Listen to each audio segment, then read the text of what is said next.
ha hin hin ha hin tek hin.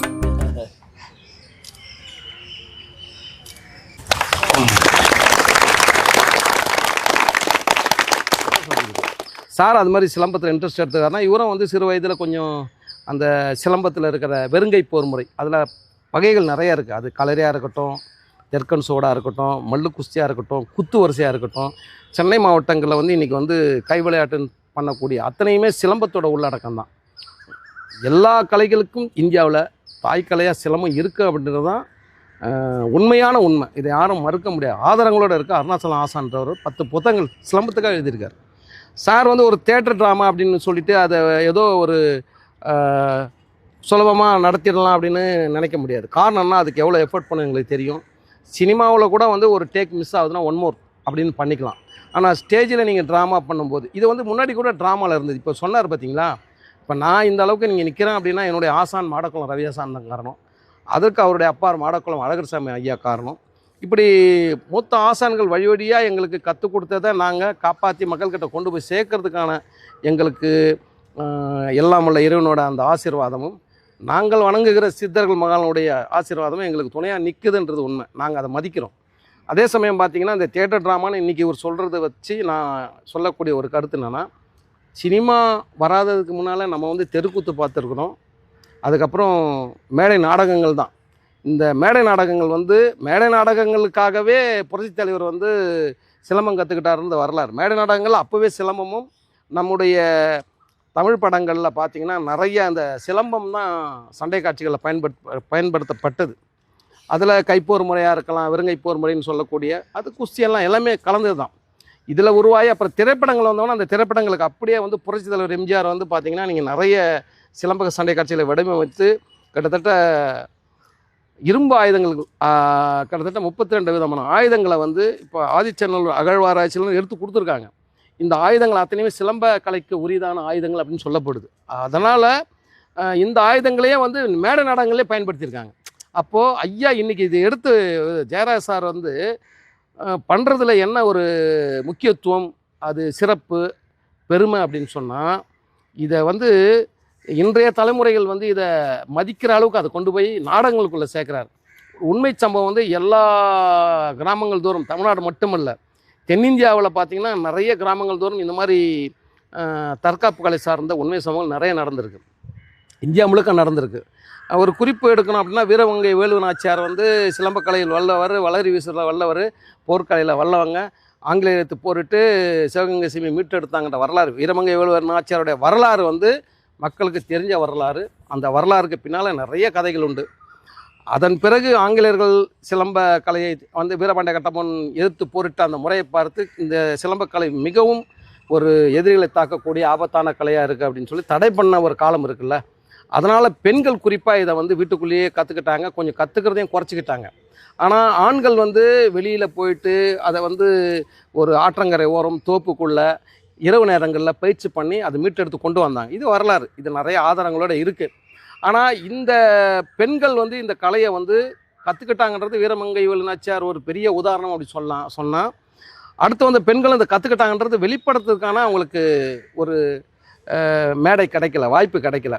திருவிழா காலங்களில் அடுத்து சிலம்ப விளையாட்டை செய்கிற போது பெண்கள் செஞ்சால் அது வந்து ஒரு ஆண்கள் கேலி செய்கிற மாதிரியோ, பார்வையாளர்கள் கேலி செய்கிற மாதிரியோ, பெண்கள் இதை செய்யலாமா வேணாமன்ற ஒரு கேள்விக்குறி இருந்ததுல. அதெல்லாம் உடைச்சிருந்தது சினிமா தான்.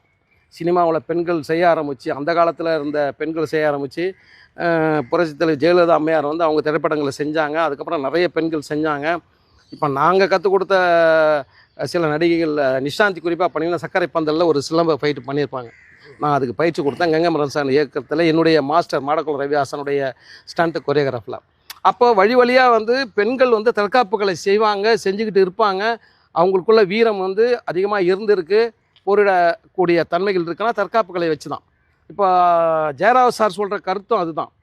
கனகவல்லின்ற இந்த ஒரு தியேட்டர் ட்ராமாக்காக அவர் இவ்வளோ மெனக்கடணும்னு அவசியம் இல்லை. ஏன் மெனக்கடுறாரு அப்படின்னா, இந்த ஒரு உண்மை சம்பவத்துக்கு பின்னணியில் ஒரு தற்காப்பு கலையும் உள்ள இருக்குது அப்படின்ற தகவல் அது கொடுக்கும்போது என்ன பண்ணணும்னா, இதை முறையாக கற்றுக்கிட்டு அதை வந்து ஸ்டேஜில் கொடுக்கணும். ஏன்னா கொஞ்சம் தவறுதலானாலும் அது வந்து பார்வையாளர்களுக்கு சரியில்லாமல் போகும். இதெல்லாம் ஸ்டேஜில் செய்ய முடியுமா, சாத்தியமானும் போது முதல்ல ஜெயராஜ் சார் வந்து சாதிச்சு காட்டியிருக்காரு. அவருக்கு என்னுடைய வாழ்த்துக்கள், கைத்தட்டல். காரணம் என்ன அப்படின்னா, இந்த காரணம் என்ன அப்படின்னு பார்த்தோம்னா, அவர் சிந்திச்சதே ஒரு நல்ல விஷயந்தான். ஒரு தியேட்டர் ட்ராமாக்குள்ளே ஒரு தற்காப்புகளை கொண்டு வரணும், அது ஒரு பெண்ணை வச்சு செய்ய வைக்கணும். இன்றைய இருக்கும் சூழ்நிலையில் பெண்களுக்கான பாதுகாப்பு உறுதிப்படுத்தப்படலை. பாதுகாப்பு வந்து அரசாங்கம் கொடுத்தாலும் அந்த பாதுகாப்பை வந்து பெண்கள் வந்து பய உணர்வோட பாதுகாப்பை வந்து கையாளுற விதம் தான். அப்போ அவங்க தைரியமாக கையாளணும்னா தைரியத்தை வர வைக்கிறது வந்து இந்த தற்காப்பு கலைகள் தான். குறிப்பாக சிலம்பக்கலை கற்றுக்கிற பெண்களுக்கு வந்து தைரியம் தானாக வந்துடும். அதுக்கு நான் வேலுமங்கை வீரநாச்சியார் அவங்களுக்கு வீரமங்கை வேலுநாச்சியாரை வச்சே நான் சொல்லிட்டேன். அவங்க கூட குயிலின்னு ஒருத்தங்க இருந்தாங்க. அதாவது உலகத்தினுடைய முதல் தற்கொலைப்படையாக அவங்க தான் மாறி ஆங்கிலேயருடைய அந்த வெடிகுண்டு அந்த கூடாரத்தை அழிச்சவங்க. பெரிய அளவில் ஒரு மனதைரியத்தோட வெள்ளையர்களை வந்து மிரட்டி பிரமிக்க வச்சவங்க. அப்போ அந்த குயிலியார், வீரமங்கை வேலுநாச்சியார் தெரிஞ்சவங்க. இவங்க தெரியாத வீரப்பெண்மணிகள் நம்ம இந்தியா முழுக்க நிறைய, தென்னிந்தியாவில் நிறைய, குறிப்பாக தமிழ்நாட்டில் நிறைய. ஏன் அதை சொல்ல வரேன் அப்படின்னா, வீரம் என்பது ஆண்களுக்கும் பெண்களுக்கும் சமமானது. இதில் வந்து யாரும் வந்து ஆண்கள் நல்லா வீரமாக இருப்பாங்க அப்படிலாம் கிடையாது. அப்போ தற்காப்பு கலையும் சமமானது. இன்றைக்கி விளையாட்டுத்துறையிலும் பெண்கள் குறிப்பாக நிறைய தன்னுடைய பங்களிப்பை வந்து கொடுத்துருக்காங்க. ஆண்களுக்கு நிகராக கொடுத்துருக்காங்க.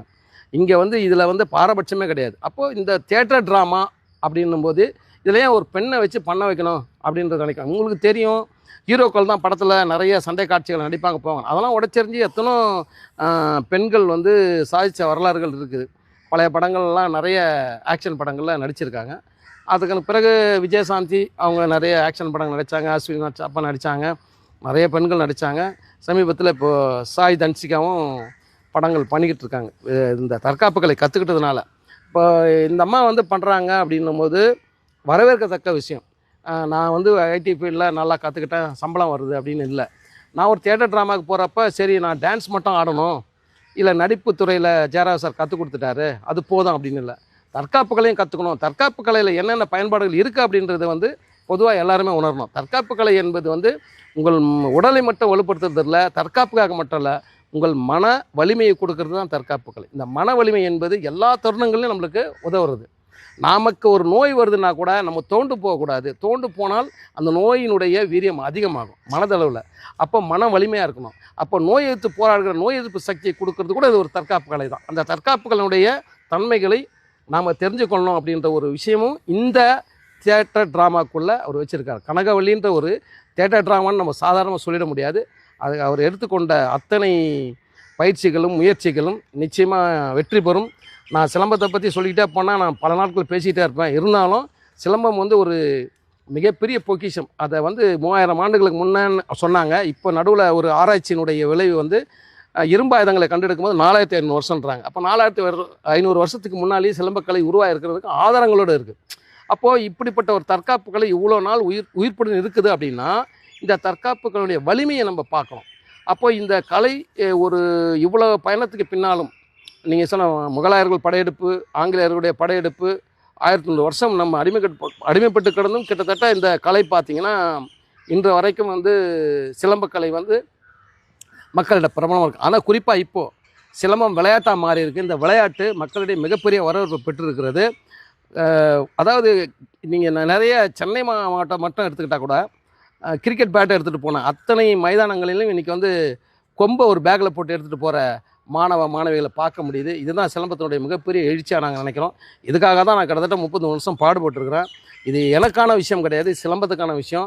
இது நான் கற்றுக் கொடுத்தது எனக்கான பெருமை கிடையாது. எங்கள் குருநாதர் மாடக்குளம் ரவி ஆசானுடைய பெருமை, அவரோட பெருமை, அவருடைய அப்பா மாடக்குளம் அழகர்சாமி ஐயா, கேபி ராமகிருஷ்ணன் ஐயா, இவங்களாம் என்னோடய ரோல் மாடல். கேபி ராமகிருஷ்ணன் ஐயா ஸ்டாண்டில் இருக்கும்போது எம்ஜிஆருடைய டூப்பாக அவர் நடித்த படங்கள் நிறைய ஏறாள். எம்ஜிஆருக்கு டூப் போட்டவர். இவங்கெல்லாம் வந்து முறையாக வந்து சிலம்பம், குத்து வரிசை, அது மல்லு குஸ்தின்னு சொல்லக்கூடியது, குஸ்தின்னு விளையாடுறது, கோதாவில் குஸ்தி விளையாடுறன்றது ஒரு வழக்கத்தில் இருக்கிற ஒரு சொல். அது மட்டும் கிடையாது, அது விளையாடுறதுக்கான தன்மை நல்ல மண்ணில் விளையாடுவாங்க. நம்ம இன்றைக்கி மண்ணில் விளையாடுற ஒரு பாக்கியமே கிடைக்காம வாழ்ந்துருக்கிறோம். எல்லாமே வந்து உட்டன் ஃப்ளோர்லேருந்து சிமெண்ட் ஃப்ளோர்லேருந்து மேட்டை போட்டு விளையாடுறோம். மண்ணோடு நம்ம விளையாடும் போது தான் மண்ணின் சக்தி நம்ம உடம்புக்குள்ளே பாயும், நோய் எதிர்ப்பு சக்தி கூடும். இதெல்லாம் முன்னால் அறிஞ்சு தான் அதை கோதாவில் விளையாடுங்கன்னு சொன்னது.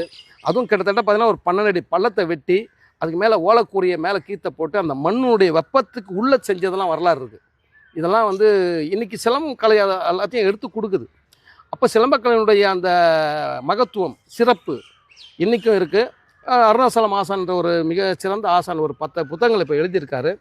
அந்த புத்தகங்கள் நிறைய பேர் கைக்கு போகலை, அது காரணம் தெரியல. இருந்தாலும் அந்த தகவல்களை நாங்கள் இப்போ இந்த தகவல் இவர் கேட்குறாரு ஜெயராவ் சாருக்கு. நான் சொல்கிற இந்த தகவல் மக்கள்கிட்ட போய் சேரணும். ஒரு தியேட்டர் ட்ராமா அப்படின்னு இல்லாமல் அதுக்கு இந்த மாதிரி ஒரு ஃபோட்டோ எடுத்து அதுக்குள்ளே ஒரு தற்காப்பு கலையை வச்சு அதை ஒரு பெண்ணை செய்ய வச்சு இந்த மாணவர்கள் அவர் கூட இந்த தம்பிங்கள்லாம் வந்து நல்லா பயிற்சி பண்ணிட்டு வந்திருக்காங்க. இவங்களுக்கும் இந்த பயிற்சியினுடைய அந்த தாக்கம் வந்து அவங்களுக்கு புரிஞ்சிருக்கும். இது எவ்வளோ ஒரு பயன்பாடான ஒரு பயிற்சி. வாழ்நாள் முழுக்க உங்களுடைய 90-100 வயது வரைக்கும் நீங்கள் வந்து சிலம்பக்கலை பயிற்சியை செய்ய முடியும். எளிய பயிற்சியாக இருந்தாலும் அதுக்குள்ளே நுணுக்கங்கள் நிறையா இருக்குது. உடலை பாதுகாக்கிற ஒரு பயிற்சி, நோய்களிடம் உங்களுக்கு தற்காத்து கொள்கிற பயிற்சி, அப்படிப்பட்ட ஒரு பயிற்சியை ஒரு தியேட்டர் ட்ராமா அப்படி அதுக்குள்ளே கொண்டு வந்து அதை சிறப்பு செஞ்சுருக்காரு. அவருடைய இந்த மிகச்சிறந்த முயற்சி மென்மேலும் தொடர வேண்டும் அவர் வாழ்த்தி இந்த தியேட்டர் ட்ராமா பெரிய சக்ஸஸ் கனகவல்லி ஆகணும்னு வாழ்த்துறேன். நன்றி, வணக்கம். நிறைய பேசுது சின்னாசான். அவர் வந்து நம்ம பொன் சதீஷ் வந்து உங்களுக்கு கற்றுக் கொடுக்குறது நிறைய எஃபோர்ட் போட்டிருக்காரு, நம்மளோட அசிஸ்டண்ட்டு. இவருடைய அப்பா பேராச்சி பாண்டியண்ணன் வந்து சிலம்பம், ஜிம்னாஸ்டிக், கராட்டே ஊரில் செஞ்சு எங்கள் குருநாதர் மாடக்குளம் ரவிவாசன் மிகச்சிறந்த நண்பராக இருந்து நேர்மை, நியாயம், அன்பு, பணிவு அப்படின்னு வாழ்ற ஒரு புரட்சித்தலைவருடைய தீவிர பக்தராக இருந்தவர்.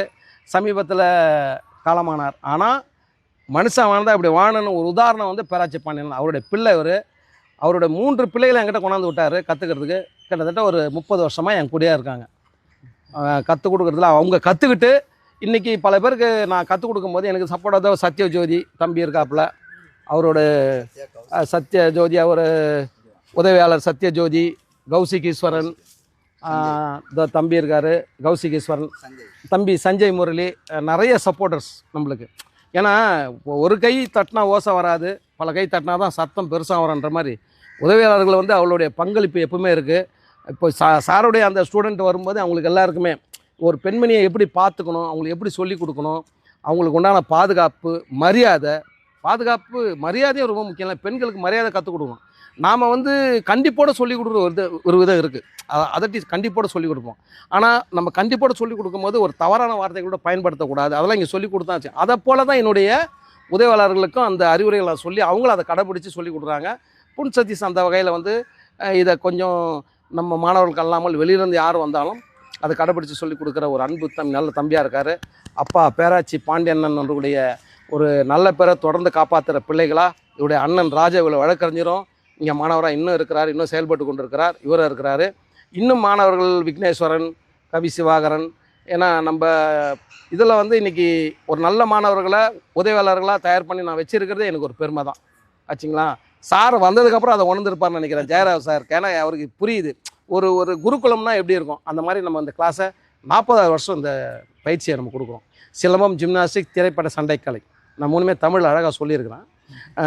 இந்த திரைப்பட சண்டைக்கலையை வந்து பல்வேறு விதமாக நம்ம ஃபோக்கஸ் பண்ணி கற்றுக்கலாம்.